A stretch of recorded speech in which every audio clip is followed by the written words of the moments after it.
Bienvenue, madame, mademoiselle, monsieur, aux vidéos Randia du samedi soir. Tiens, une tente dans notre sentier des lutins sur le terrain. Nous étions en première samedi le 8 juin 2024 pour le vidéo Randia numéro 23. Nous recevons aujourd'hui M. Alazira qui nous parle de « Au commencement, il y eut Elohim ». C'est une amie de Geneviève qui est très proche de la nature. Elle s'est installée une tente sur notre terrain quelques jours. Question de venir conseiller Geneviève pour planter des digitales. Ça me rappelle mes fleurs de mon enfance qui m'ont peut-être permis de voir les extraterrestres à la campagne. Car ce sont des plantes qui sont avec des propriétés euphorisantes et anesthésiantes. On se sert de la digitaline, autrefois surtout, pour endormir les gens lors d'opérations chirurgicales. Alors, Julie et Geneviève transplantent une quarantaine de plants de digital. On reviendra bien évidemment voir le résultat final. Ça peut prendre quand même quelques semaines.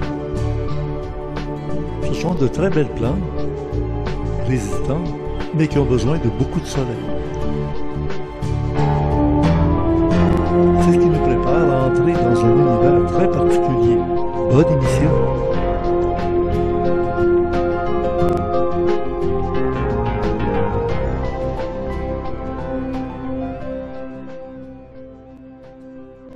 Bienvenue dans ce paysage assez spécial, comme vous pouvez tous remarquer. On est le soir, c'est le samedi soir, 21h. Comme à l'habitude, notre vidéo Randia numéro 23, avec un invité vraiment spécial. Ce que vous voyez là, c'est sa création. Alazira. Bienvenue sur le site web d'Alazira.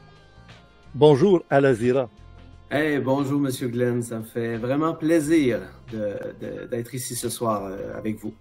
Bien, je peux dire au public, attendez-vous à une rencontre mémorable.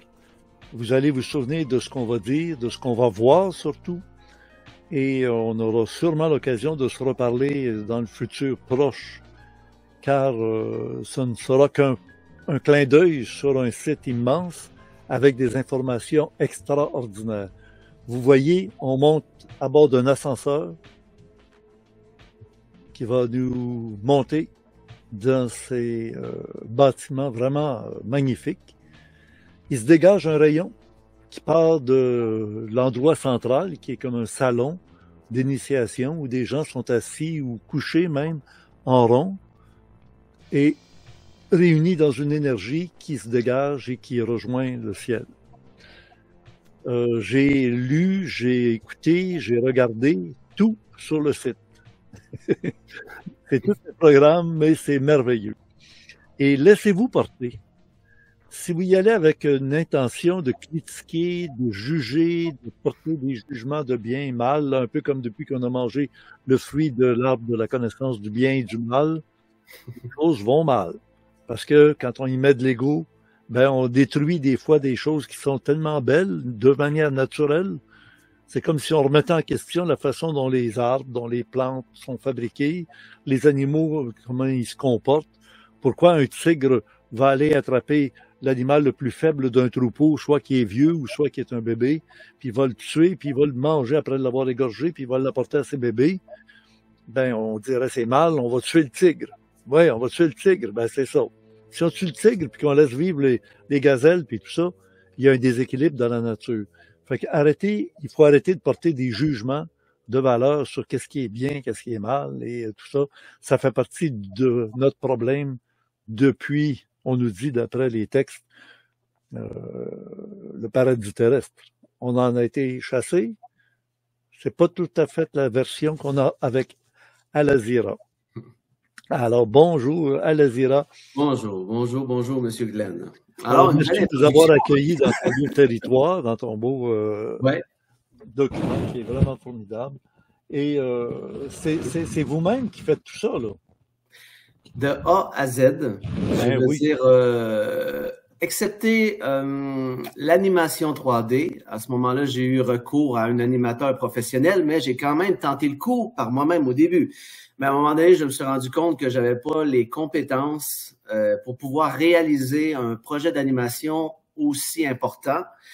J'aurais pu y arriver, mais ça m'aurait pris des années, ne serait-ce que pour apprendre les différents logiciels à utiliser, là. Ah ben oui, oui. D'ailleurs, c'est des professionnels qui travaillent avec ça. Tout à fait, tout à fait. Ben oui. 1, 2, 1, 2. Alors, écoutez, on commence par où? J'aimerais simplement connaître un peu plus le personnage qui est devant moi. Al-Azira, c'est un nom, évidemment, de plume. Comme on dit aussi un nom d'artiste, comme un nom de quelqu'un qui se voue à une mission. Il garde son identité civique, civile, propre à lui. Bernard de Montréal, ça ne s'appelle pas Bernard de Montréal, on en a parlé beaucoup la semaine dernière. Mais aujourd'hui, avec Al-Azira, qu'on va conserver son nom civil, civique, mais son nom de plume, d'artiste, ou est-ce que je pourrais aller jusqu'à dire de contacter? Oui, je pense qu'on peut dire ça. En fait, le 16 juillet 2010, j'ai été contacté une première fois et à ce moment-là, j'ai rencontré, on va dire, un guide. Et ce guide, après un certain temps, il m'a transmis ce nom qui était Al-Azira, qui signifie chemin de Dieu. En traduction parfaite, c'est chemin de Dieu. Maintenant, Dieu, bon, on l'identifie comme on veut bien l'identifier, hein, mais la traduction signifie chemin de Dieu. Voilà. Alors, à vous écouter, vous avez un accent québécois avec une influence européenne, française en particulier. Oui, oui, tout à fait. Tout à fait. Je commence à être assimilé dans les deux pays, là. Oui, c'est ça. Vous allez souvent en Europe? J'y vais 6 mois par année. Je suis en Europe depuis, on va dire, 2012. Donc, trois mois ça fait plus de 10 ans. Oui, c'est ça. 3 mois au Québec, 3 mois en France, et j'ai fait la France, la Suisse, la Belgique. J'en ai fait quand même plusieurs pays. J'ai commencé, tout a commencé ici au Québec. Ça a démarré un petit peu, mais lentement, mais ça avait démarré un peu. Et à un moment donné, je sais pas, comme une espèce de feu de paille, tout s'est étouffé. Et là, j'ai eu l'appel de l'Europe et je suis parti en Europe et tout se passe en gros là-bas, mais même si je suis... Les gens vous ont appelé d'Europe parce qu'ils ont vu votre site, votre message? OK, voilà. On part du tout début. D'ailleurs, ça me fait bizarre de raconter ça parce que pour moi, c'est très loin derrière moi déjà, toute cette histoire. Parce que je suis rendu déjà beaucoup plus loin, moi. Oui. Mais ça me fait plaisir et c'est chouette de pouvoir revenir sur la base, sur les débuts. Qu'est-ce qui arrive, c'est que le 16 juillet 2010, j'ai eu on va dire un contact avec un guide et j'ai eu l'opportunité, la chance de pouvoir aller visiter une réalité parallèle de ce que pourrait être le monde si tout se passait bien, en fait, le nouveau monde. Voilà. Et durant ce contact, j'ai eu des enseignements, j'ai visité différents lieux, différents endroits initiatiques et ça m'a amené à écrire un premier livre qui était Le Messager, le Nouveau Monde, qui a été publié, je crois, en 2012 aux éditions Elios. Depuis, j'ai repris mes droits. Alors, maintenant, il n'est plus aux éditions Elios. Sur votre site, on le trouve où, votre livre? En fait, le livre en tant que tel, qui se trouve à être cette couverture-ci, là, voilà. Oui. Merveilleux. Il n'est plus disponible en tant que livre comme ça, là. Okay. Maintenant, on peut l'avoir simplement par PDF. Alors, vous prenez contact avec moi, vous m'écrivez sur mon site et je vous l'envoie gratuitement. Moi, c'est pas un problème. Voilà. À quel endroit on va sur votre site pour le retrouver? Je pense que c'est dans biographie. Bon, en haut, on voit le mot biographie. Voilà. Alors, je crois qu'on clique sur biographie. Des fois, la page peut être un peu longue à télécharger. Voilà. On descend un petit peu. On descend ou on monte, dépendamment comment on se situe. Et vous voyez, il y a possibilité de l'avoir. Alors, on voit la date, justement, la fameuse date fatidique du 16 juillet 2010. Un appel de retentie d'outre-espace. Al-Azira est tiré de son sommeil. Donc, ça s'est produit la nuit. Oui. Dans votre maison? Oui. Oui. Est-ce qu'ils sont revenus à plusieurs reprises ou c'est arrivé juste une fois? En fait, ça s'est passé dans la nuit, mais ça s'est pas passé. Faut bien qu'on se comprenne. Ça s'est pas passé. Je ne les ai pas vus à ce moment-là devant moi dans ma maison. Okay. C'était vraiment, on va dire, comme un rêve inspiré, mais c'était plus qu'un rêve. Je laisse la page exprès pour que les gens la lisent en même temps qu'on se parle. D'accord, d'accord. Alors, c'est comme si j'étais retiré de ma réalité pour être amené dans une autre réalité. Je me souviens que j'avais conscience d'être couché sur mon lit, mais je ne pouvais pas bouger. J'étais comme figé. Et là, j'ai vu au-dessus de moi, mais pas avec mes yeux physiques, mais j'ai vu avec, on va dire avec les yeux de l'âme, je sais pas comment l'exprimer, mais j'ai vu les yeux du corps éthérique. Ouais, on va dire, ouais. Voilà. Alors, j'ai vu comme une espèce de tourbillon qui commençait à se créer au-dessus de moi. Et il prenait de plus en plus d'expansion, et plus il prenait de l'expansion, plus je me sentais tiré vers le centre. Et à un moment donné, je me rappelle, j'ai le souvenir d'essayer de m'accrocher après tout ce que je pouvais pour pas y aller, en fait. Mais là, je sentais mon corps à l'intérieur de moi, peut-être mon corps astral, je peux le dire, je peux pas le dire maintenant, mais c'est comme s'il s'étirait comme un élastique. Ouais. Et là, il voulait rentrer. J'étais tiré comme une succion qui m'aspirait au centre de la spirale. De quel endroit? La tête qui partait en premier, le ventre qui partait en premier? Qu'est-ce qui était attiré le plus? C'est une très bonne question. J'ai l'impression que c'était vraiment au niveau du troisième œil que ça tirait. OK. Comme si la tête, oui, je dirais que oui. Et à un moment donné, comme tout élastique, je suis comme arrivé au bout de ce que je pouvais supporter, de ce que je pouvais retenir. Et à un moment donné, boum, je suis rentré dans la spirale. Et là, j'ai comme perdu conscience pendant un laps de temps. Je ne sais pas combien de temps, tout est devenu noir. Et lorsque j'ai repris conscience, j'étais comme penché sur le côté de mon corps, comme ça ici. J'avais un côté qui c'était sombre, c'était noir, et de l'autre côté qui était hyper lumineux. Et je me suis vite rendu compte que j'étais arrivé dans un lieu quelconque. Et là, j'entends une voix près de moi qui me dit « Ça va? Ton transfert, c'est bien fait? » ou quelque chose comme ça. Et là, je me dis « Mais mon transfert, mais de quoi? Mais où je suis? » C'est une voix que vous avez entendue, donc ça parlait en français? Ah oui, mais totalement. Oui, okay, oui, mais ça parlait comme à l'intérieur de moi. On n'avait pas besoin d'utiliser notre bouche pour converser. Okay. Et là, j'ai senti une main, ça m'attrapait le bras, voilà, il m'aidait à me relever, tout ça. Et là, j'ai pris soudainement conscience du lieu où j'étais. Et là, j'étais vraiment dans un monde tout simplement extraordinaire. Comme je disais, ça peut pas se décrire avec des mots. Et c'est comme si tous mes sens étaient exacerbés. C'est-à-dire que quand je regardais... Pardon? Je pense que vous avez une image, un endroit avec un être qui est derrière vous, là. Oui. Ça serait où, ça? C'est dans Biographie? Cette image-là, c'est sur la première page. Dans la page d'accueil? Sauf que cette être ne représente pas l'être que j'ai rencontré. OK. D'accord? C'est pas du tout la même chose. L'être que on le voit là. Oui. L'être que j'ai rencontré, étonnamment. Alors, pourquoi vous mettez cette image-là? Oui. Étonnamment, à ce moment-là, il ressemblait à ce qui, pour moi, m'amenait de la sécurité. OK. Pouvait m'apaiser. On va dire. Comme j'ai pratiqué les arts martiaux durant une trentaine d'années, je me suis retrouvé devant un personnage qui avait un peu des traits, on va dire, asiatiques, mince, svelte. Il avait comme un vêtement un peu à la chinoise, sauf qu'il n'y avait aucun badge, aucun bouton. Mais qu'est-ce qui était particulier au niveau de son vêtement? C'était l'espèce de matière avec laquelle il était fait. C'est-à-dire que c'est comme si la personne qui était devant moi, si elle m'avait menti, je l'aurais su. Parce que ça l'aurait transposé à travers son vêtement. Et de la même façon que de votre côté, si vous aviez menti à des questions, il l'aurait senti tout de suite. J'étais dans un espace où le mensonge ne peut pas exister.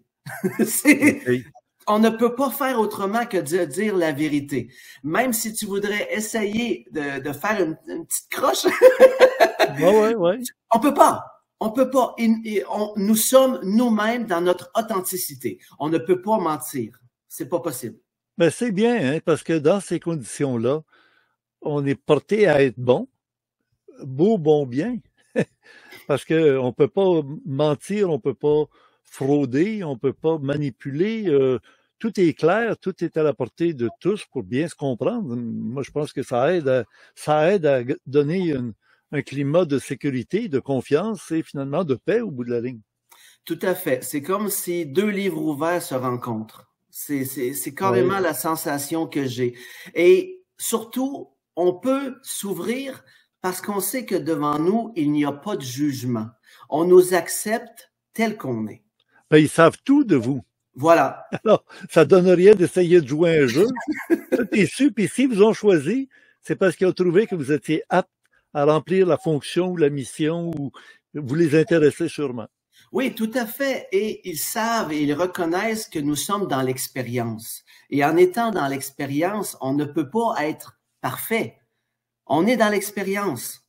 Alors, moi, j'ai souvenir de me présenter devant cet être exactement comme j'étais, sans mensonge, mais aussi sans tabou.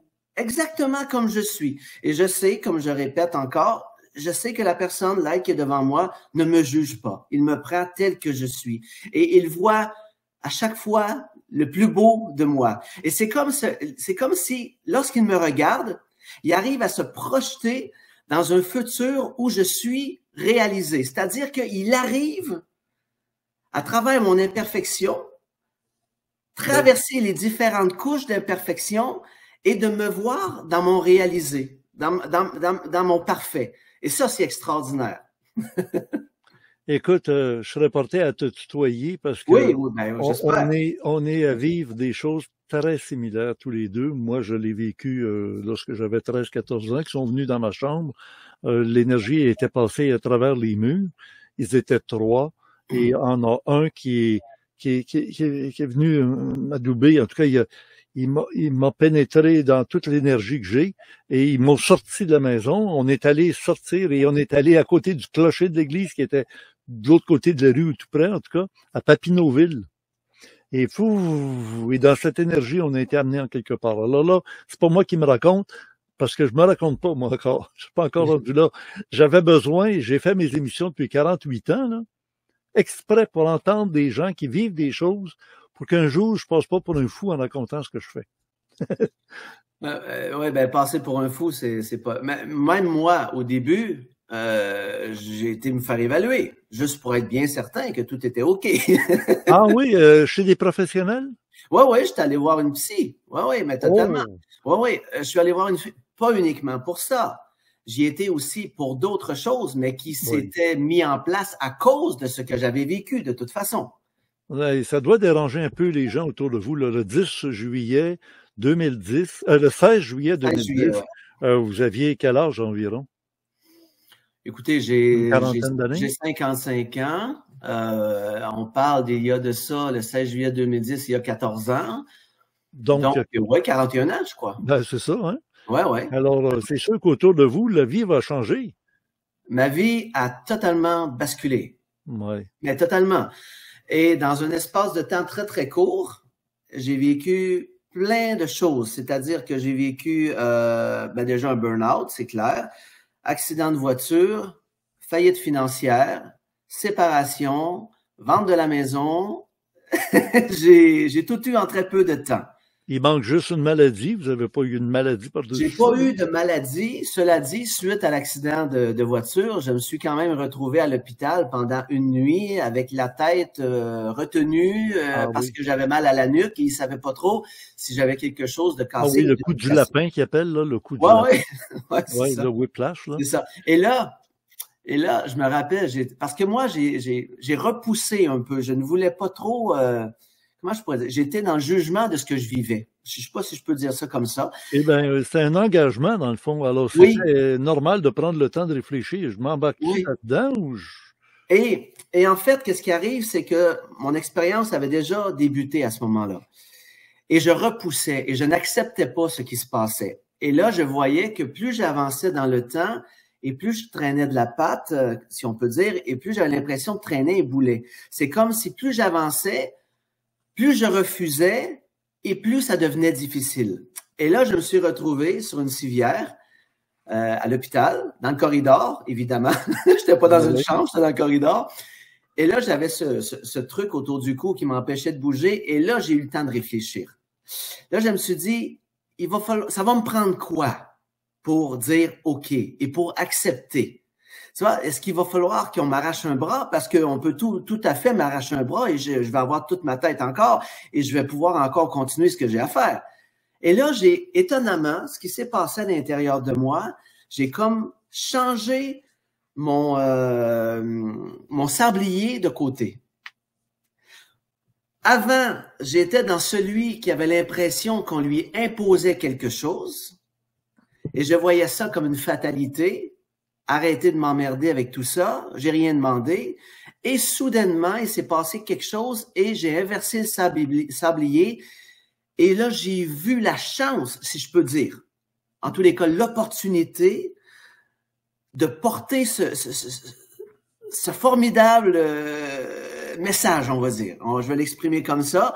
Et là, tout a changé. Souvent, c'est ça qui est extraordinaire, c'est ça que j'ai pris conscience. C'est que parfois, la réalité est exactement la même. C'est juste notre perception face à cette réalité qui fait qu'on a l'impression de vivre l'enfer ou de vivre au paradis. Est-ce que tous les troubles, tous les traumatismes qui sont arrivés, là, votre séparation, votre accident d'auto, votre faillite, votre ci, votre ça, c'est arrivé après le 16 juillet ou c'est arrivé avant ou c'est arrivé en concomitance en même temps? C'est arrivé après, mais ça a été une suite. Ça a pris, je dis 3 mois, mais peut-être moins, peut-être 2 mois.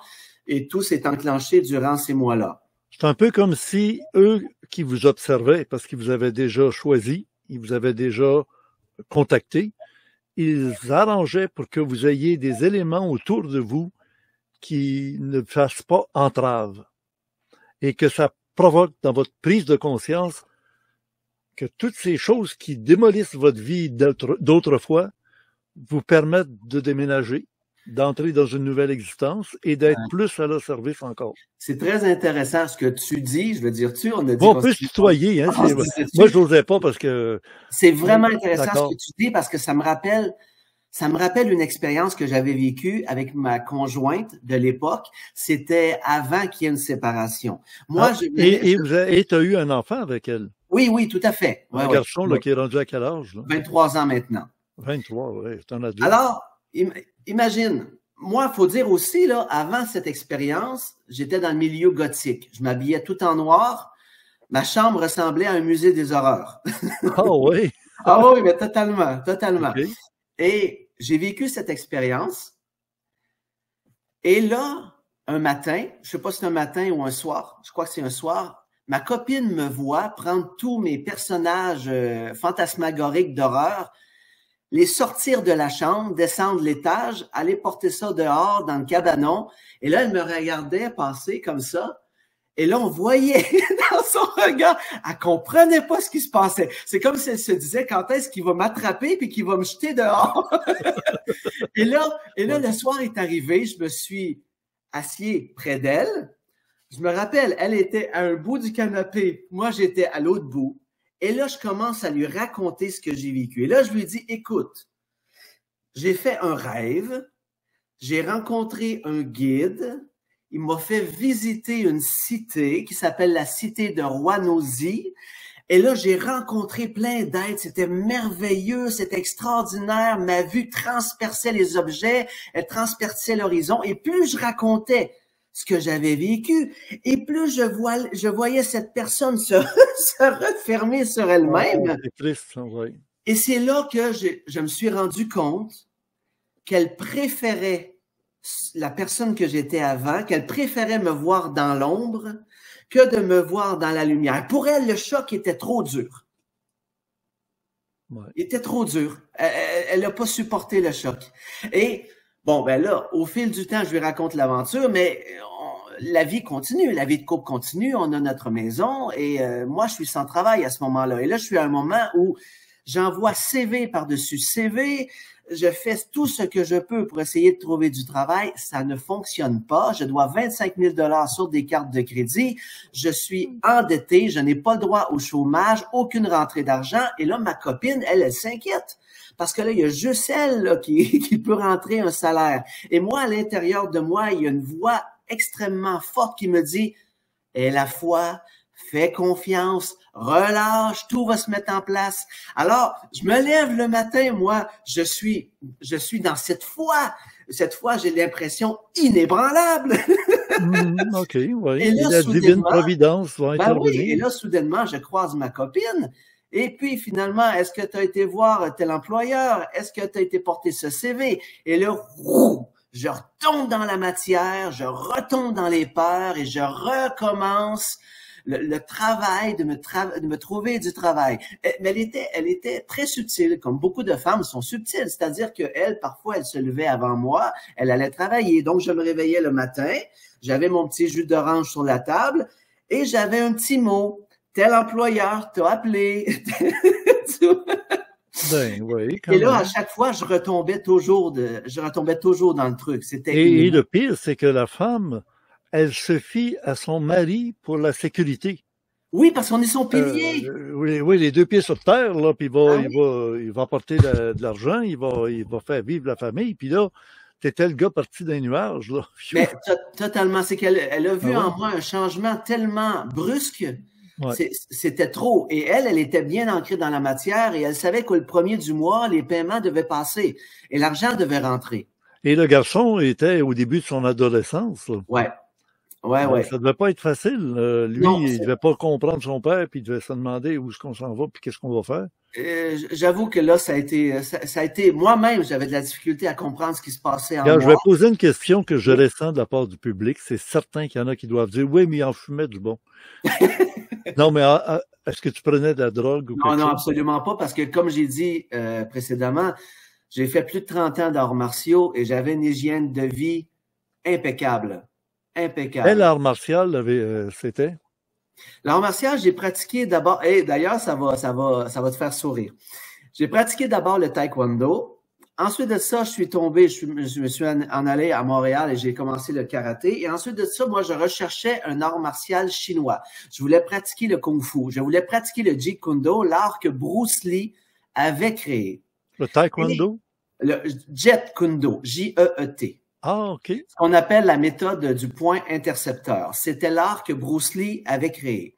Et de fil en aiguille, je réussis à trouver quelqu'un qui enseignait le jeet kune do à Montréal. Alors, je prends contact avec lui. Je raconte cette histoire, tu vas voir pourquoi. Je prends contact avec lui et je commence mon entraînement. Mais ce monsieur était un monsieur qui s'intéressait à la conscience, à l'évolution de conscience, énormément. Et ce monsieur, tu devineras pas ce qu'il a fait. Il m'a amené participer, en tout cas observer 2 conférences à l'époque de Bernard de Montréal. Oh, monsieur! Oui, ouais. Alors, c'est sûr que les arts martiaux, c'est impliqué avec la conscience. Ça va ensemble. C'est inévitable. Je pense que c'est inévitable. Alors, j'avais quoi, 15 ans, 16 ans, et j'étais assis, j'écoutais Bernard de Montréal. Je n'y comprenais mais absolument rien. Mais lorsque je sortais, j'avais l'impression que j'avais compris quelque chose, que j'en savais plus que les autres. J'étais content. Mon égo était nourri. J'étais content. Mais ce que je ne savais pas... Donc, tu connaissais Richard Glenn avant qu'on se parle. Oui, ben, tout à fait. Moi, je t'ai connu au tout début sur le câble. Je t'écoutais faire tes émissions. Même si moi, le côté ésotérique et tout ça, je regardais ça avec du recul, avec un grain de sel. Je dis pas que je croyais pas en rien parce que je suis né dans... Moi, je veux pas que les gens croient à ce que je dis ou ce qu'on présente, mais je veux que ça fasse travailler, évoluer, puis des gens vont dans d'autres pistes, puis c'est parfait. Tout le monde a le droit de grandir. Le soleil brille pour tout le monde. Ben, voilà, exactement. Il y a différents chemins pour différentes personnes. Alors, toi, tu proposes une voie, moi, je propose une voie, un autre propose une voie. C'est pas parce que la voie, elle est différente qu'elle est meilleure ou qu'elle est pire. Je pense qu'à quelque part, on travaille tous pour la grande intelligence et on s'en va tous à la même place au bout du compte. Hein? Oui. Alors, si on va vite un peu dans les événements biographiques, là, parce qu'on Oui. peut retrouver ce qu'on se dit sur votre site Internet. Non, ça, on peut pas. Alors là, pour Non, ça, l'instant, c'est plus privé. c'est une exclusivité ce soir. Bon, on est Même juste si entre nous deux, là, tu sais. Oui, oui, même si je l'ai déjà raconté il y a de ça plus de 10 ans. Ouais. Maintenant, pour ce soir, c'est vraiment une exclusivité. Mais ces contacts-là sont revenus à répétition. À 6 Ces reprises. ouvertures de conscience revenaient régulièrement. À 6 reprises, j'ai eu ce contact avec mon guide. Et au fur et à mesure, je visitais cette réalité, je visitais ce monde et il me donnait des enseignements. Et je me rappelle qu'une fois, je lui avais posé la question qui il était. Et à ce moment-là, il n'a pas voulu me répondre. Il a attendu un peu, il a pris du temps, une certaine pause, et il m'a dit, on me dit que ce n'est pas nécessaire pour le moment, que cela pourrait te détourner de ce que tu as à faire. Et il avait raison. Parce que s'il m'avait dit à ce moment-là qui il était réellement, c'est-à-dire un Elohim, là, je me serais mis à faire de la recherche, moi. Et là, je serais tombé sur plein de sites parlant des Elohim. Et là, comme je n'étais pas, moi, à ce moment-là, on va dire, dans mon équilibre, dans ma lumière, je me serais fait un peu tirer à gauche, à droite, et peut-être que j'aurais été pris par des peurs. Et j'aurais dit non, je n'embarque pas là-dedans. Alors, je pense que c'était une bonne chose, c'était une bonne façon de me protéger. Tu n'as pas placé ça dans le phénomène OVNI, UFO ou UFO, là? Au début, oui, quand même, parce qu'il s'est vraiment présenté comme étant, si je me rappelle bien, comme étant un extraterrestre. Oui, je l'ai mis immédiatement dans le... Ah, OK. Mais comment ça se fait? Tu n'as pas pensé à communiquer avec des groupements ufologiques? Parce que j'étais tellement dans mon truc, j'étais tellement dans ce que je vivais et je voulais tellement m'en sortir parce qu'à l'époque, je souffrais beaucoup. C'était difficile, c'était dur. Et j'avais cette séparation, Ah oui, je comprends. Tout arrivait en même temps. Et je n'ai pas pensé que le fait de sortir et de chercher de l'aide à l'extérieur, hormis la psy que j'ai rencontrée à un moment donné, j'ai pas eu l'impression qu'on pourrait m'aider. J'avais l'impression qu'à l'intérieur de moi dormait la force pour pouvoir m'en sortir. Il fallait juste que je la trouve. Si je te disais le nom Al-Sali. Oui. Eh oui. Bon. Qui signifie en traduction trésor. Oui, puis c'était le nom de ton guide. C'était le nom de mon guide. Et plusieurs années après, j'ai compris que ce guide, c'est moi.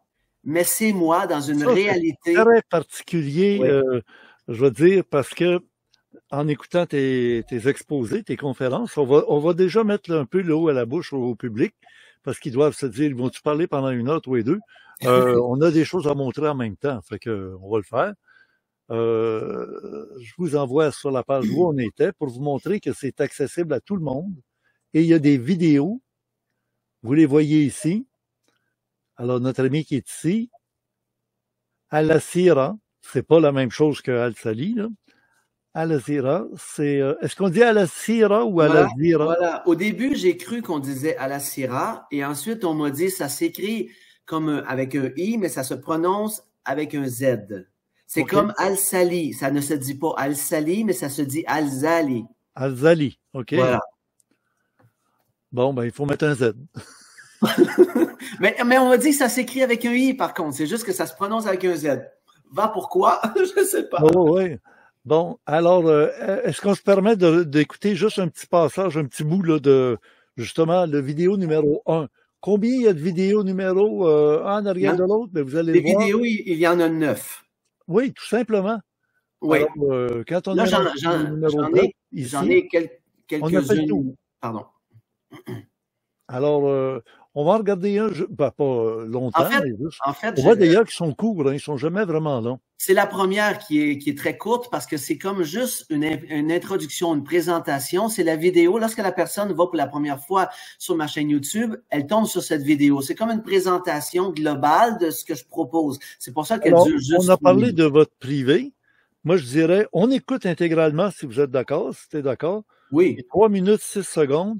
Ça va nous mettre dans une autre ambiance, puis ça va permettre aux gens d'entendre le message. Il est très clair, il est bien structuré, puis ça va nous amener à discuter d'où viennent les images, comment vous avez réussi à monter des des contenus de cette qualité incroyable. On regarde ça ensemble, d'accord? Avec plaisir, ouais. Ben oui, c'est beau. Je me prénomme Alazira et j'ai un lien très particulier avec la vie extraterrestre.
Les vidéos s'enchaînent les uns derrière les autres après.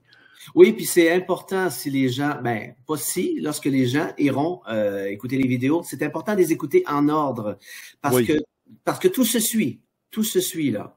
Alors si vous arrivez, vous commencez avec la 4e parce que le titre vous inspire plus que les autres, ça va pas parce qu'il vous manque une partie de l'information.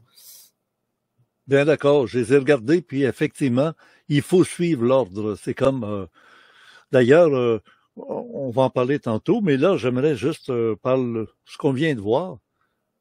Le bâtiment, l'édifice avec les colonnes blanches et puis l'ascenseur qui est au milieu, puis tout ça. Est-ce que c'est un lieu que vous avez déjà vu? C'est un lieu que j'ai vu il y a de ça une 30aine d'années. Encore une fois. Oh, même avant le 16 juillet? Oui. Ah, mais totalement. Sous la forme d'un rêve encore inspiré, j'ai souvenir de m'être baladé à l'intérieur, mais j'étais à ce moment-là accompagné par quelqu'un que je ne voyais pas. Et c'est comme s'il s'assurait, il veillait sur moi en fait. C'était comme un ange. Et il s'assurait que j'allais où je pouvais aller. Et les endroits où je pouvais pas aller, je n'y allais pas. Mais j'ai souvenir de m'y être baladé un certain temps. Et lorsque je me suis réveillé à l'époque, je savais que j'avais vécu quelque chose de particulier. Je ne pouvais pas savoir à ce moment-là c'était quoi, mais j'ai quand même pris en note ce que j'avais vécu et j'ai fait un petit croquis de ce que j'avais vu. Et tout ça, je l'ai perdu. C'est-à-dire que je l'ai oublié pendant, comme on dit, une 30aine d'années. Et là, je raconte ça rapidement, ça sera pas long. lors du décès de mon père, je suis allé voir ma mère pour faire un peu le tri et le ménage et tout ça dans le garage et tout ça. Et je suis tombé sur un carton qui m'appartenait et je suis tombé sur ce dessin que j'avais fait. Et là, ça a comme été l'élément déclencheur. C'est comme si soudainement, ma conscience s'était déconnectée à ce que je suis. Whoop, je me suis connecté à une autre conscience extérieure, comme un disque dur externe. Et là, on m'a comme donné toute l'information en rapport avec la structure. Et whoop, soudainement, j'avais toute l'information. C'est incroyable.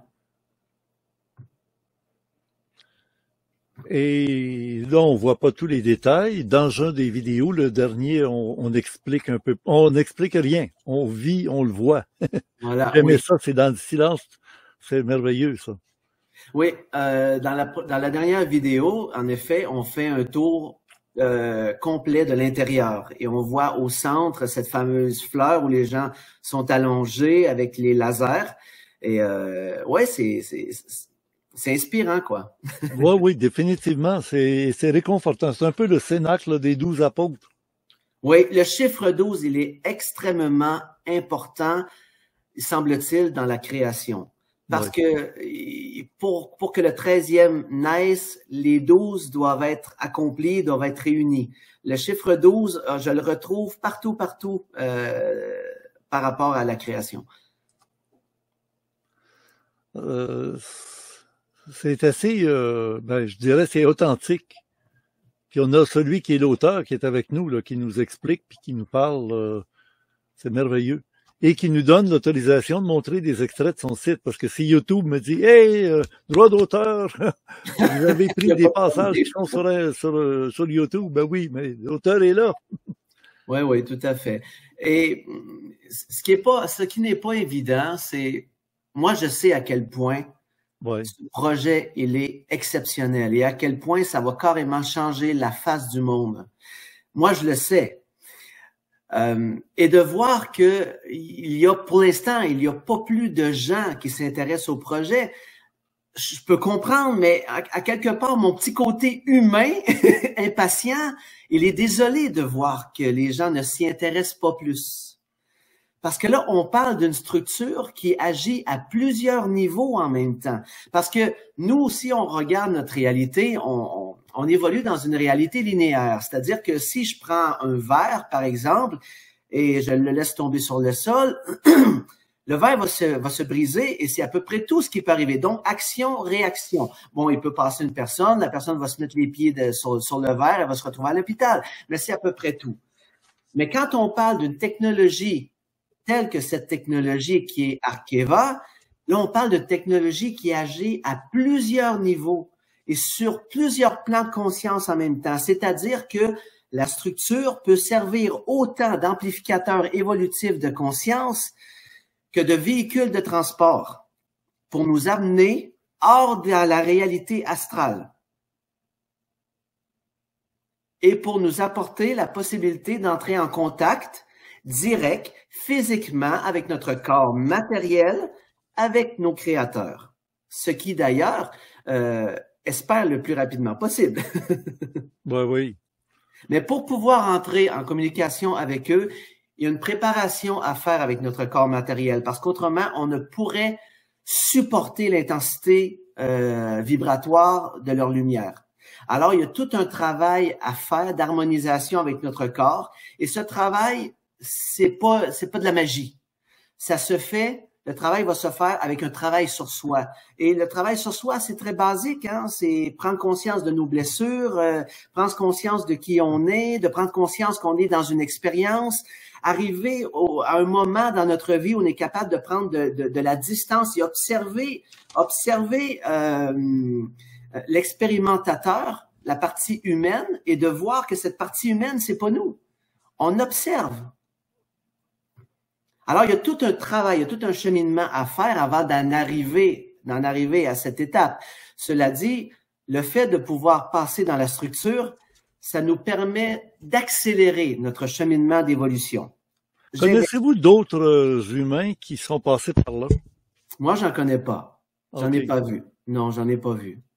J'en ai pas vu. Comme cette structure, j'ai pas vu non plus. J'ai pas rencontré non plus d'autres personnes avec l'information que j'ai. Pour l'instant, j'en ai pas vu, mais ça peut pas faire autrement qu'il y en ait d'autres. Il doit en avoir d'autres. Oui, oui, parce que s'il s'intéresse à l'évolution de la planète Terre, la prise de conscience actuelle, il n'y a pas juste un gars comme toi, là, quelque part. Il y en a d'autres qui sont répertoriés, approchés, et chacun avec sa personnalité et avec ses moyens va faire passer le message. As-tu déjà entendu parler de Claude Vorillon d'Israël? Oui, j'ai entendu parler de lui. Ben, étant québécois, évidemment, pratiquement comme tous les Québécois, j'en ai entendu parler, en effet. Ouais. Bon, mais il est un Français qui est venu au Québec, qui est tombé dans une terre très, très, très fertile parce que Richard Glenn avait mis beaucoup d'engrais dans le domaine ufologique. Et il a fait beaucoup d'adeptes. Et aujourd'hui, ben, il vit au Japon parce qu'il a été chassé de France. Il a été chassé, ben, il s'est expulsé du Québec après s'être fait tirer le chignon à l'émission Tout le monde. Oui, tout le monde en parle, oui, je me rappelle. Tout le monde en parle, oui, ça c'était un peu maladroit de la part de l'autre. J'ai un ami qui est raélien, il s'appelle Pierre-Charles Dubreuil, qui était celui qui t'a contacté. Oui, tout à fait. Parce qu'en attendant le mot Elohim, puis pourtant, ça fait plus de 10 ans que tu es là. Oui. Puis c'est les Français qui t'ont appelé pour dire, écoute, viens, puis t'es bien accueilli là-bas, vraiment, là. Ça répond à un besoin, alors qu'on sait que Raël, il met plus les pieds en France, il va y avoir des problèmes. Comment ça se fait? Ben, en fait, je crois que moi, quand j'ai commencé, j'avais pas le terme Elohim parce que, premièrement, je ne connaissais pas ce terme-là. Ah, OK. Non, absolument pas. Moi, l'être qui s'est présenté à toi, il t'a jamais dit qu'il était et comme je disais dans le livre, à un moment donné, il dit, je pourrais te dire qui je suis. Mais on me dit que ce n'est pas le moment et que cela pourrait te détourner de ta mission. OK. Donc, je savais pas à ce moment-là. C'est un extraterrestre, point. Pour moi, c'est ça. C'était tout simplement un extraterrestre que je sentais vraiment très, très, très familier. Ben, comme les extraterrestres, quand ils rencontrent un humain, ils se servent des connaissances que tu as dans ta tête pour te parler ta langue. Si tu parles en allemand, ils vont te parler en allemand. Si tu parles en français, ils te parlent en français. Et en plus, ils vont même, des fois, c'est arrivé dans un cas où il y a un prospecteur, il y avait un ovni, et l'extraterrestre lui a parlé d'une manière avec des sacs. Parce qu'au Québec, un Québécois, ça sac. Il a envoyé des sacs bêtement comme ça, en prenant exactement le langage. Puis, mais ton aventure, jusqu'à date, elle me plaît beaucoup. Mais là, on va écouter encore un petit passage de toi. Si tu me permets, je voudrais juste apporter une précision par rapport au nom Elohim. Oui. De quelle façon qu'il est apparu, en fait, il y a pas longtemps, là, il y a peut-être 2 ans, à un moment donné, mon alter ego que je définis maintenant comme étant un Elohim, il m'a transmis l'information. On aimerait que tu utilises le terme de Elohim dorénavant lorsque tu vas parler de nous, pardon, parce que c'est le terme qui représente le mieux ce que nous sommes. Et c'est pour ça que j'ai utilisé le terme Elohim. Et à quelque part, c'est comme si lorsque j'ai commencé à utiliser le terme Elohim, c'est comme si soudainement je revêtais une veste qui était parfaite pour moi. Elle me représentait parfaitement bien. Donc, du coup, j'ai pas eu de difficulté à assumer le terme parce qu'il était déjà en moi. Je le portais déjà, en fait. C'est comme s'il était déjà là. C'est comme si c'était une reconnaissance, la signature au bas du contrat, quoi. Bon, ben, on va écouter le passage où, justement, tu nous expliques dans le vidéo numéro 3 un passage sur le mot Elohim. On écoute ensemble. Imaginez le voyage extraordinaire que je m'apprêtais à faire. Et c'est au fil du temps, au fil de notre temps qui file, que je fus instruit d'une condition essentielle si nous voulons franchir un jour le voile de l'illusion pour aller à la rencontre de nos origines. Cette condition s'avère être de faire un tout premier voyage. Un voyage de non-retour, un voyage intérieur, raison fondamentale de notre passage sur Terre. Une véritable odyssée fantastique dans les méandres tortueux de notre conscient tout autant que notre inconscient. Car pour espérer accéder au plus grand, nous devons faire la preuve que nous avons apprivoisé, pour ne pas dire transcendé, le plus petit. Je suis Al-Azira, visionnaire et messager des Elohim. Bienvenue pour cette nouvelle vidéo.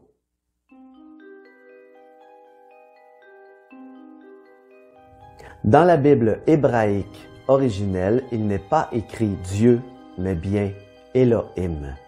Et Elohim signifierait ceux qui sont venus du ciel.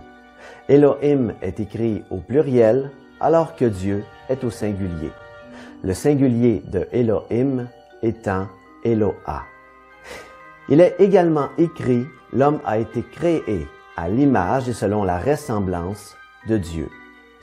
Sachant que le mot Dieu aurait usurpé le terme originel de Elohim, que ce dernier est au pluriel alors que Dieu est au singulier et que le terme Elohim signifierait ceux qui sont venus du ciel, si l'on accorde une juste valeur à ces écrits anciens, il n'y a plus de doute possible.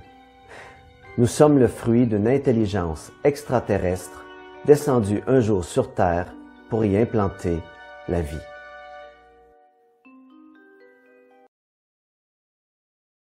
Tu touches droit au cœur de ce message, de cette réalité.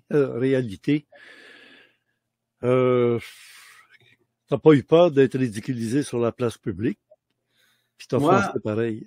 Moi, j'ai tout traversé ces étapes-là. Elles sont toutes traversées. Au début, là, ça fait le vide autour de moi. J'ai perdu beaucoup d'amis. J'ai en effet été ridiculisé. Mais c'est comme si j'avais à l'intérieur de moi la capacité de pouvoir supporter le choc, même si ça n'a pas été évident au début. Maintenant, je dirais pas que je suis de marbre, mais ça ne me touche plus. Parce que je ne suis plus maintenant seulement le porteur du message, c'est comme si je deviens le message. Et quand on devient le message, il n'y a plus rien qui nous ébranle. Parce qu'on le vit, on le ressent, on le porte, il est à l'intérieur de nous, il est dans notre cœur, il est ici le message. Alors, ça ne m'ébranle plus. C'est sûr que, comme tout être humain, je préfère me faire aimer pour qui je suis que de me faire détester ou ridiculiser. C'est normal. Mais ça ne m'ébranle plus comme ça aurait pu m'ébranler avant. Et au contraire, les gens, parfois, ils viennent à moi et me disent, je vous admire parce que moi, je pourrais pas faire ce que vous faites parce que je serais pas capable de supporter le regard des autres autour. Que dire? Comment ça se fait, les gens d'Europe t'ont réclamé. Et au Québec, t'es passé complètement inaperçu. Ils m'ont réclamé en Europe, mais c'est un très, très petit nombre de personnes. Oui, quand même. Hein, comment je pourrais dire? Moi, on ne peut pas me caser, on ne peut pas me dire j'appartiens à telle ou à telle chose. C'est comme si je suis une espèce d'aberration spirituelle. On n'arrive pas à me caser et n'arrivant pas à me caser, on dirait que les gens n'osent pas trop faire le premier pas, venir vers moi et oser m'inviter pour parler comme je parle aujourd'hui. Dans les débuts, j'ai été invité par Stéphane Coll qui est en France. J'ai été invité par Sylvain Didlot qui est en France aussi. Mais sinon, même en France, je suis pas énormément connu. Mais au Québec, alors là, je sais pas ce qui se passe. Et là, après être passé sur l'émission de Richard Glenn, je pense que tu vas avoir des feedbacks, des commentaires. Mais c'est grâce à mon raélien qui t'a rejoint par le mot Elohim qui était le mot-clé. Parce que ton site n'est pas propagé beaucoup non plus. Hein, Non, tout part de Al-Azira et du coup, si la personne n'a pas le terme Al-Azira, elle ne me trouvera pas. Mais avec du recul, aujourd'hui, je me dis, c'est peut-être une forme de protection que j'ai eue. Oui, dans le fond. Hein? Je pense qu'il y a peut-être une forme de protection parce que j'ai passé des périodes où j'étais vulnérable et je pense qu'à ce moment-là, si je m'étais fait rentrer dedans, comme certains se font rentrer dedans aujourd'hui, je ne sais pas comment j'aurais reçu le coup à l'époque. Aujourd'hui, il n'y a pas de souci. Mais à l'époque, j'étais très sensible et très vulnérable. Je te comprends. C'est un risque à prendre.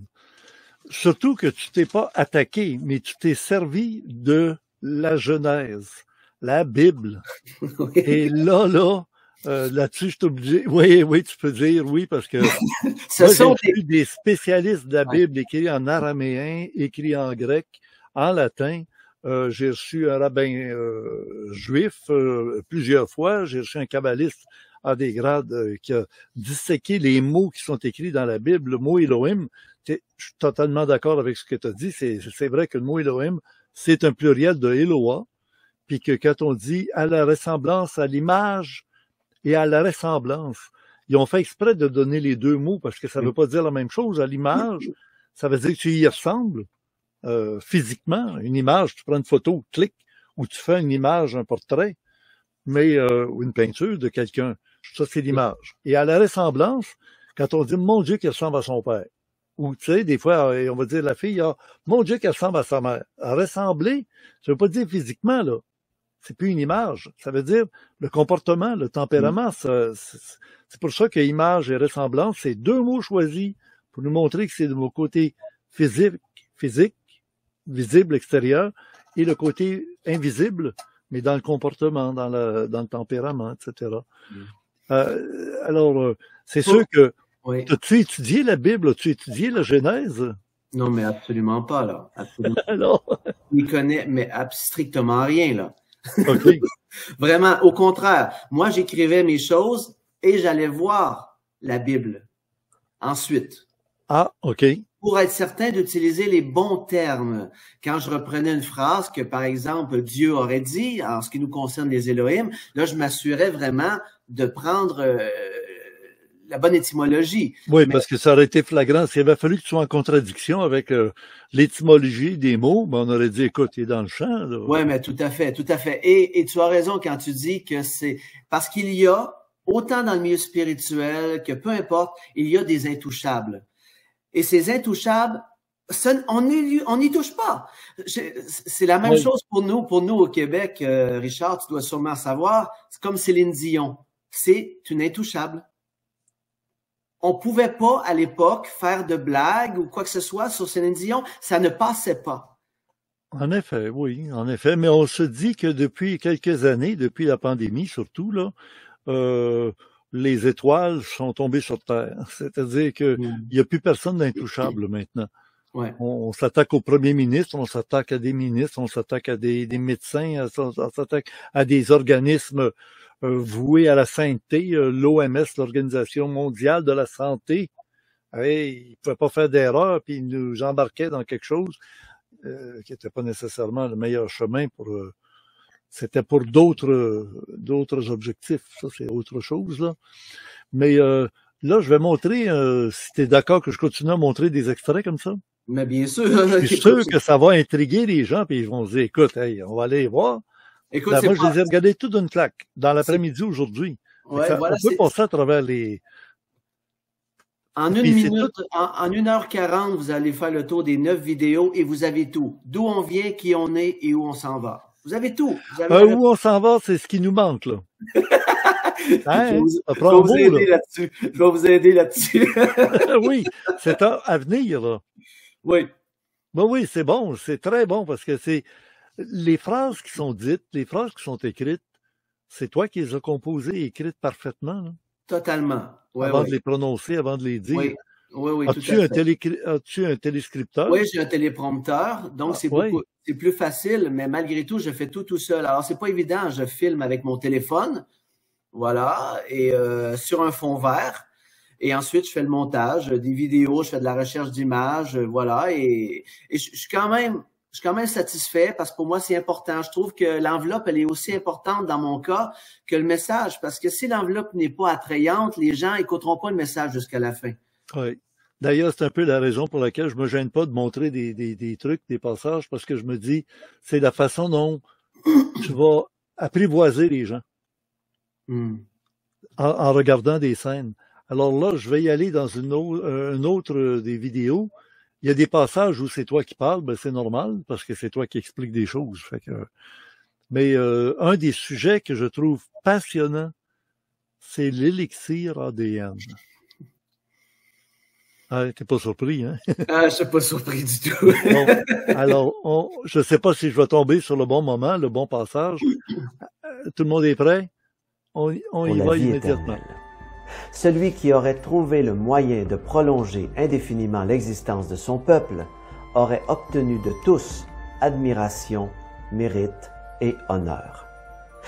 Malgré le désaccord de certains membres des hauts décideurs du Conseil des Éternels Elohim, le marché controversé fut malgré tout passé. Seulement, après un certain temps, le peuple géniteur du fameux élixir ne s'avéra pas apte d'intégrer dans sa génétique la totalité du nouveau génome qui leur promettait une égale beauté à celle des Éternels Elohim. Suite à cet insuccès, le marché fut rompu et l'élixir retiré.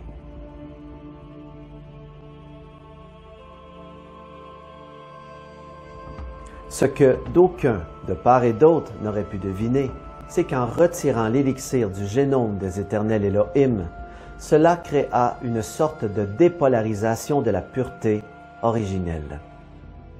Définition selon le dictionnaire Larousse d'une dépolarisation membranaire. Modification du potentiel électrique, mesurable de part et d'autre d'une membrane biologique, dans le sens d'une diminution ou d'une inversion de potentiel.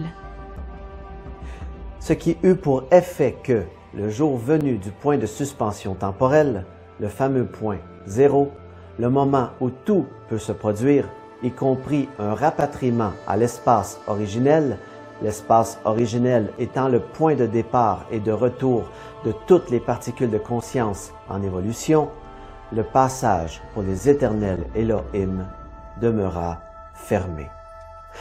Le retour à la maison était refusé. Se retrouvant face à cette terrible impasse, accentuée par une génétique altérée, la plus grande problématique à laquelle les Éternels Elohim étaient dorénavant confrontés n'était plus comment vivre éternellement tout en conservant jeunesse et beauté, mais plutôt comment recouvrer leur pureté originelle avant le retour fatidique du point zéro. C'est alors que leur vint une idée tellement extraordinaire qu'elle trouva écho jusqu'aux confins de la galaxie.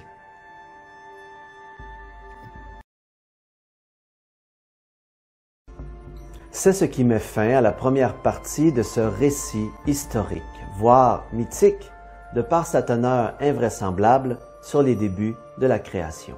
Écoute, quand on entendait la voix tantôt, ça me fait penser à une voix de lecture électronique, c'est-tu le cas? C'est ça, c'est une voix appartenant à l'IA, à l'intelligence artificielle. Okay. Comme la voix féminine aussi qui faisait la Oui, c'est ça. C'est juste lorsqu'il y a des moments dans le texte où on doit porter une attention particulière, j'utilise une voix autre que la mienne. OK. Pour créer vraiment, pas une dissonance, mais pour que les gens se rendent compte, ah, OK, il y a quelque chose là. C'est ça, oui, il y a moins de côté émotionnel, c'est ça. Voilà, c'est ça, exactement. Oui, j'aime ça. Exactement. Moi, je te remercie beaucoup de nous avoir autorisé à présenter des extraits. Je pense que c'est la meilleure manière aussi d'en faire la promotion, parce que là, les gens se disent, écoute, ce ne sont que de petits passages très courts. Et je vous dis, il y en a du matériel dans ça. Et moi, je te propose ceci. On s'en était pas parlé encore, mais je me dis, écoute, on n'a pas fait la moitié de ce que j'avais prévu faire avec toi. Fallait prendre le temps quand même de te présenter. Puis Est-ce que tu es d'accord qu'on continue? Et ce qu'on va faire maintenant va s'en aller dans le club créé. Avec plaisir. Oui, tout à fait. Alors, tout le monde a compris. Notre ami qui est avec nous pour la première fois, c'est pas la dernière fois, certainement. Parce qu'il touche à des sujets extrêmement sensibles. Et dans d'autres émissions que je ferai avec notre ami, je présenterai pas toujours des extraits, il faut laisser vivre avec son matériel, mais des extraits d'autorités que j'ai reçus. Je pense à Adégrade, le kabbaliste juif, qui est venu renfoncer le clou sur des choses que lui-même traite à sa façon, mais qui sont c'est comme des morceaux d'un casse-tête, là, tu sais, ça rentre parfaitement dans le tableau. Si des gens venaient d'une autre galaxie pour parler avec nous, ils n'auraient besoin que de l'hébreu. C'est de la mathématique, c'est avec n'importe qui en hébreu, c'est clair, c'est net, c'est beaucoup plus simple. Les gens croient que l'hébreu est une langue compliquée. Vous savez, quand les hébreux entre eux disent c'est pas très clair comme langue, comment ils disent? Ils disent pas c'est de l'hébreu, puisque l'hébreu est très clair. Ils disent c'est du chinois, zé sinite. C'est du chinois. Parce que pour eux, les Chinois, il y a des milliers d'idéogrammes. Les Chinois ont des milliers d'idéogrammes. Vous venez de soulever la possibilité d'une langue extraplanétaire, pour ne pas dire extraterrestre. Oui, peu importe. De quelle façon peut-on relier la Bible, l'Ancien Testament ou la Torah, le texte hébreu original, avec l'existence d'êtres extraterrestres? J'ai exposé ça dans Les Clés secrètes d'Israël, là, chez Lafon, il y a déjà pas mal d'années. J'ai révélé l'existence de cette planète Arcade d'après les textes que nous avions en araméen, qui figurent dans le Zohar en particulier. Il est évident que la Bible, dans l'original, et jamais dans les traductions, comme par hasard, pas ce hasard qui n'existe pas, jamais dans les traductions vous ne voyez apparaître ou le nom de la planète Arca, ou ce qui correspond exactement à des versets qui sont en chaldéique. Dans la Bible, entre l'hébreu et l'hébreu, il y a parfois des versets en chaldéique, comme dans Jérémie chapitre 10, verset 11, où on vous parle de la planète, on vous parle des Elaïa en araméen, ce qui veut dire en hébreu les Elohim. Bon. Or, les Elohim ici s'appellent les Elohim, mais au début de la Bible, le mot Elohim qui est employé n'a rien à voir avec ça. C'est encore autre chose. Elohim est la déesse mère.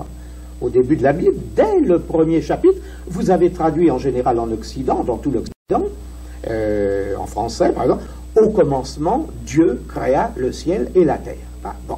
Alors le premier mot de la Bible, si c'était au commencement en hébreu, ce serait Berishona. Il n'est pas écrit Berishona dans la Bible, il est écrit Bereshit, c'est-à-dire Berit Esh, alliance du feu. Vous voyez que vous ne connaissez absolument rien si vous ne lisez pas la Bible dans l'original. On peut vous enseigner n'importe quoi, et on vous a enseigné n'importe quoi. C'est ça le drame. Et Elohim, finalement, qu'est-ce que ça veut dire? Elohim, oui. C'est la déesse mère. C'est, si vous le lisez sans les petits points voyelles qui sont superflus, vous lisez Elayam, c'est-à-dire vers la mer. Vous voyez qu'on est loin du mot Dieu. Ceux qui disent qu'Elohim est le pluriel d'Eloah. C'est vrai que aussi le pluriel de Eloah qu'on trouve dans Job, le livre de Job, vous avez Eloah tout court. Et Eloah déjà qui est la transformation du mot El, divinité qui dans tout le Moyen-Orient, El c'est Dieu, c'est la divinité en soi. Et Eloah c'est la divinité des Hébreux, au pluriel fait Elohim à la rigueur, mais c'est pas ça qui est au début du livre. C'est pas le pluriel d'Eloah, c'est Elohim, c'est le démiurge, le Dieu créateur. Mais qu'est-ce que c'est que ce Dieu créateur? Dans celui-là, là, je vois que vous avez devant vous, qu'on ne trouve pas d'ailleurs, je crois, au Québec en ce moment, le meurtre fondamental. J'explique que Elohim, c'est la déesse mère. Parce qu'il faut que vous sachiez que le mot Dieu existe et n'existe pas en hébreu. Il y a 10, il y a 20 mots pour parler de la divinité. Et chaque mot correspond à quelque chose. Le véritable mot en hébreu qui correspondrait réellement à ce que vous entendez en Occident par Dieu, c'est-à-dire vraiment la suressentialité, si vous voulez, ce serait le tétragramme sacré, Yod et Vav et 4 lettres qui ne sont pas phonétisables et qu'on a traduit sottement par Yahvé ou Jéhovah. Mais s'ils ne sont pas phonétisables, est-ce qu'on n'a pas rajouté des massorettes, des signes massorétiques? Voilà, les massorettes avaient mis des petits points voyelles de repère pour que les gens sachent que ce tétragramme sacré, et encore ils n'y sont pas toujours, mais enfin, en général, on les y trouve, et vous vous apercevez que si on met des points à certains endroits, on arrive à lire Yehovah ou Yahvé. Eh ben, de là est venu Yahvé. Puis de là sont venus ces mots stupides qui sont sacrilèges pour les kabbalistes, n'est-ce pas? Parce qu'on n'a pas le droit de prononcer un nom qui ne correspond pas. Il y avait que le grand prêtre qui entrait dans le Saint des Saints une fois par an qui avait le droit de prononcer ce mot avec la véritable intonation. Adégrade est un kabbaliste juif très connu au Québec puisqu'il a fait des tournées de conférences sous notre égide et les enregistrements audio sont disponibles sur Internet sous le thème « Le kabbaliste au Québec ».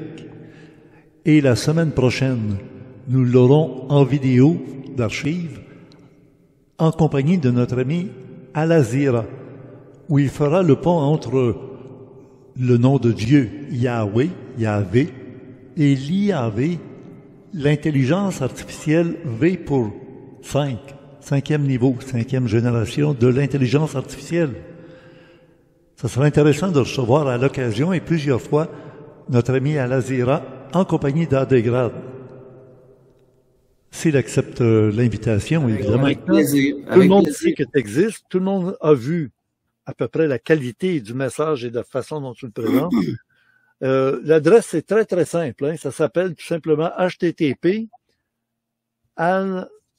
C'est juste alazera.com ou alazera.org. Mais de toute façon, si vous allez sur Google, vous tapez Al-Azira, je pense que mon site, si c'est pas le premier, c'est le deuxième qui apparaît dans la recherche. Alors, oui, parce que c'est un nom assez rare, mais il faut le connaître, le nom. Oui.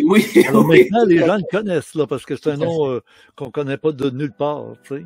Ouais, c'est ça, voilà. Moi, j'ai utilisé Orandia. Tout le monde connaît Shambhala, Agartha, mais Orandia, ils savent pas c'est quoi. Et j'arrive avec un nom qui est très important dans la mythologie hindoue et la mythique orientale. Fait que, on se donne rendez-vous maintenant dans le Club Créé pour la suite. Avec plaisir. Et merci à tous les auditeurs qui ont passé du temps avec nous. C'était très Et comme tu dis à la fin de chacun de tes vidéos, si vous avez des commentaires positifs ou négatifs, mais pas de destruction, c'est pas rien que lâcher une bombe, c'est que si vous n'êtes pas d'accord sur quelque chose, vous l'exprimez clairement. Moi, je suis pas d'accord pour telle raison ou félicitations, j'aime bien, ça c'est beau aussi, mais c'est intéressant quand vous pouvez commenter. Ben, j'ai vu des commentaires qui sont fameux sur tes vidéos. Tout à Alors, fait. ici, sur le Vidéolandia, il y a de la place. Au Vidéolandia numéro 23 qu'on a fait ensemble, dans mon décor nouveau, qui est un décor très, très, très, très sobre, parce que je veux que les gens portent attention à ce qui est dit. C'est une nouvelle phase dans mes émissions où tu arrives en même temps. Merveilleux. Oui. Merveilleux. Eh bien, merci. On se retrouve. Oh, j'ai vu le signe. Oui. C'est la main droite sur le cœur et la main gauche qui fait la main qui montre. Comme ils faisaient autrefois, on dit, ils faisaient le signe comme ça, les Indiens, parce qu'ils avaient vu des êtres qui descendaient du ciel. Ah oui? Ils faisaient ce signe-là. Ah, je savais pas.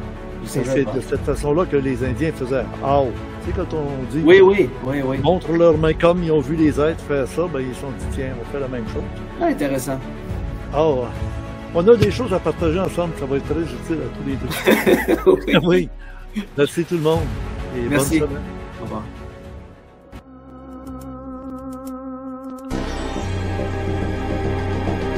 Pour les abonnés au club créé à l'adresse orandia.ca, il y a évidemment des dossiers qui sont présentés à tous les mois. Vous remarquez que depuis le mois de mars, on a un retard. Il n'y a qu'un vidéo de disponible à chaque mois pour le mois d'avril, mars, avril, mai et même pour le mois de juin. Nous aurons très vite, très bientôt, un nouveau dossier. Alors, je vous invite à aller dans le Club Créé, ce qui nous aide d'abord à produire nos émissions pour les samedis soirs, les Vidéolandia offerts à tout le monde gratuitement. Et c'est grâce à vos abonnements que nous pouvons arriver à continuer à produire. Voyez, pour le mois de juin, il y aura d'ailleurs un document d'1 heure avec M. Adegrad, le kabbaliste. Ne manquez pas d'aller regarder les compléments surprenants écrit par Kiwan, aidé de Gilles Surprenant, à l'adresse orandia.com. Merci d'être abonné au Club Créé surtout. Un pouce par en haut, ça coûte rien et c'est très gratifiant pour toute l'équipe. Nous lisons en passant tous les commentaires que vous écrivez ici sous le Vidéolandia. Parfois je donne des répliques. Je donne un assentiment par un pouce par en haut que je mets de mon côté vers le commentaire qui a été intéressant pour tout le monde. Voici maintenant nos suggestions à travers nos documents d'archives qui sont toujours d'actualité puisqu'ils sont intemporels. Ils s'appliquent encore aujourd'hui. Bonne semaine, au plaisir de vous lire et à bientôt.